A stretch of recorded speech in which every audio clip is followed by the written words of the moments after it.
सास का घूंघट पार्ट 4। अब तक हमने देखा कि देविका के ससुराल के आदमी औरतों को घर के अंदर नहीं आने दे रहे हैं।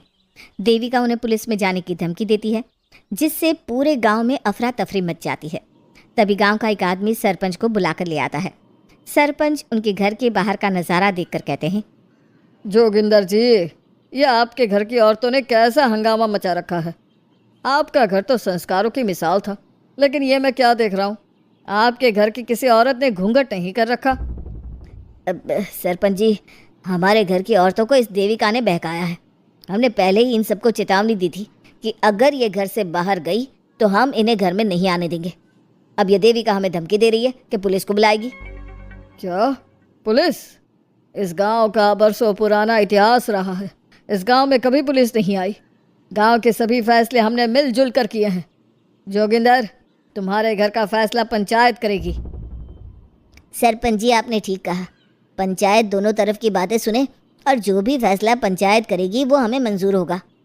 तो ठीक है, आज दोपहर को सभी गांव की चौपाल पर इकट्ठा होंगे और वहीं तुम्हारे घर का फैसला होगा। सरपंच वहां से चला जाता है। घर के आदमी घर के अंदर जाकर दरवाज़ा बंद कर लेते हैं और घर की औरतें वहीं घर के बाहर पेड़ के नीचे बैठ जाती हैं। तभी विमला कहती है, देविका बहू, तुम्हें भूख लगी होगी ना? नहीं माँ जी, मुझे भूख नहीं लगी, मैं ठीक हूँ। बहू, तेरा बच्चा छोटा है अभी, तुझे भूखा नहीं रहना चाहिए। वीना, सुजाता, जाओ पास में जो पंडित जी का बाग है ना, वहाँ से कुछ फल तोड़ लाओ। वीना और सुजाता पास के बगीचे से खूब सारे फल तोड़ कर ले आती हैं। सभी औरतें फल खाती हैं। तभी देविका कहती है, आप सब घर से बाहर निकली, घूंघट उतार दिया तो इन मर्दों की इज्जत चलेगी, लेकिन हम सब घर के बाहर भूखे प्यासे बैठे हैं। इस बात पर इन अहंकारी मर्दों को शर्म क्यों नहीं आ रही? हाँ देविका, तुम ठीक कह रही हो। अगर हम मर भी जाए ना, तब भी इन मर्दों के लिए इनके बनाए गए नियम कानून ही अहम रहेंगे, हम नहीं। सुजाता भाभी, मुझे तो सबसे ज़्यादा सचिन पर गुस्सा आ रहा है। उसने मुझसे लव मैरिज की थी, क्या क्या वादे किए थे कि मेरा साथ कभी नहीं छोड़ेगा, और आज उसने मेरा साथ छोड़ दिया। अपने बच्चे को एक बार भी नहीं देखा उसने। देविका, वो शुरू से ही ना डरपोक रहा है, लेकिन इन सारी बातों को छोड़ो। मुझे तो इस बात की चिंता हो रही है कि पंचायत में न जाने क्या फैसला होगा। पता नहीं वो इंसाफ करेंगे भी या नहीं। वीना दीदी, आपको अभी भी पंचायत से इंसाफ मिलने की उम्मीद है? अगर इस गांव की पंचायत में सच में इंसाफ करने की भावना होती तो सरपंच जी अभी हमें घर के अंदर जाने देते। देखा नहीं कितना जहर उगल कर गए हैं हमारे खिलाफ। तो बहू, अब हम क्या करेंगे? पंचायत तो हमारे खिलाफ ही फैसला सुनाएगी। पहले तो हम अपनी सारी बातें रखेंगे। अगर ये लोग नहीं माने तो आपको वही करना होगा जो मैं कहूँगी। लेकिन एक बात आप याद रखना, किसी भी सूरत में हम झुकेंगे नहीं, क्योंकि हम सही हैं। देविका सभी औरतों को समझा रही थी। तभी वहाँ एक गांव वाला आता है। आप सभी को पंचायत में बुलाया है। उस गांव वाले की बात सुनकर सभी औरतें पंचायत में पहुँचती हैं। वो देखती हैं कि उस पंचायत में सारा गांव इकट्ठा हो गया है। बहुत सारी औरतें लंबे लंबे घूंघट करके वहाँ आई हुई हैं। तभी पंचायत की कार्यवाही शुरू की गई और घर के आदमियों से पूछा गया कि वो घर की औरतों को घर में क्यों नहीं रखना चाहते। हमारे घर की औरतें ना तो घूंघट उतारती है और ना ही किसी डॉक्टर से इलाज करवाती है, और हमारे मना करने के बाद भी इन सब ने घर से बाहर कदम रखा, हमसे ऊंची आवाज़ में बात की। हमने इन सबको चेतावनी भी दी, लेकिन इन्होंने हमारी बात नहीं सुनी। अब ये सभी औरतें हमारे घर में नहीं रह सकती। अब औरतें अपना पक्ष रखें। ये कानून की किस किताब में लिखा है कि औरतों को घूंघट करना चाहिए? और अगर मेरे ससुराल की औरतें मुझे डॉक्टर के पास ना लेकर जाती तो ना मेरा बच्चा जिंदा बचता और ना ही मैं। लेकिन दाई अम्मा से हम इलाज करवा रहे थे ना। दाई अम्मा को कुछ समझ में नहीं आ रहा था। देविका का इलाज दाई अम्मा के बस की बात नहीं थी।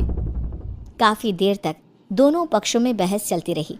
दोनों एक दूसरे पर आरोप प्रत्यारोप लगाते रहे, लेकिन दोनों पक्षों की बात सुनने के बाद पंचायत ने जो फैसला लिया उसके लिए तो देविका पहले से ही तैयार थी।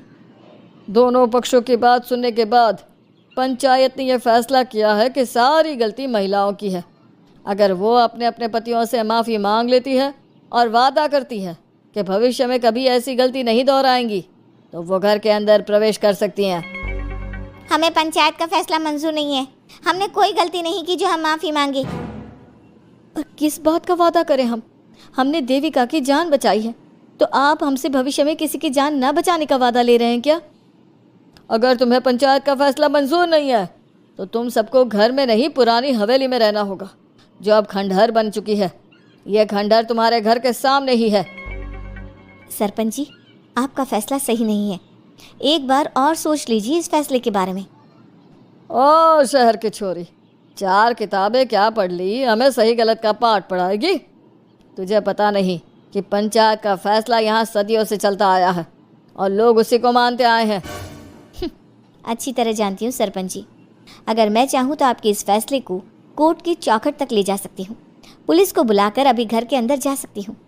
पंचायत और घर के आदमियों की शिकायत पुलिस में कर सकती हूँ और अपने बच्चे को उसका हक दिलवा सकती हूँ। लेकिन नहीं, मैं ऐसा नहीं करूँगी। मैं उसी खंडहर में रहूँगी और इस गांव के आदमियों को दिखा दूँगी कि औरत खंडहर को भी महल बना सकती है, और वो भी बिना किसी आदमी की मदद के। सारे गांव की औरतें देविका की बातें सुनकर हैरान हो जाती है। उनका जीवन घूंघट और घर के 4 दीवारी के बीच में ही था। कोई औरत अपने हक के लिए पंचायत से भी टकरा सकती है, ये बात उन्होंने पहली बार सुनी थी। अब देविका घर की औरतों के साथ खंडहर में चली जाती है।